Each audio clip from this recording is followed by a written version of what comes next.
আজকাল এই যে ভিডিওটা দেখতেছেন, মানে ভিডিওটা করলাম বলে আজকাল অনেক কিছু মিস করতেছি, এই জন্য ভিডিওটা করলাম।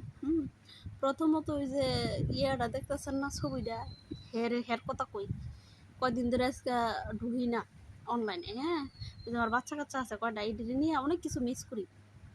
তো এটা দেখে আমার তো দেরি হয়ে গেছে গা, কিন্তু না করে আর পারলাম না। কারণ আমার জামাই হেরে দেখাইছে এরা কত মিল্লামিশা, কত তামসা দেখাইলো, কত থাকলো, কিন্তু সিঁড়ি দুইটা মাশাল্লাহ একটা সুন্দর, একটা তো একটা সুন্দর, কিন্তু হেরে দেখলাম আমার বমি কেমনি সম্ভব ভাই, দুইটা তিনটা চারটা বিয়া করা। আবার এতদিন টেহার খেলায় জোরে জবরদস্তি অনেক কিছু করছিস। তো এতক্ষণ মানে তোরার এই ভিডিও আমার জামাই আমার দেখাইছে, বুঝছো, এই জন্য তোরার এই ভিডিও মানে পোস্টটা করলাম। তোরা তো দেখলে মানে হেরে দেখলে ন্যাচারালি আমার বমি আইয়ে। আর দাঁত দেখলে দাঁত কিরম, আর সিঁড়ি ডেনতে দাও একটা তো একটা সুন্দর, কিন্তু সিঁড়ি ডেনতে এত রুচির দুর্ভিক্ষ।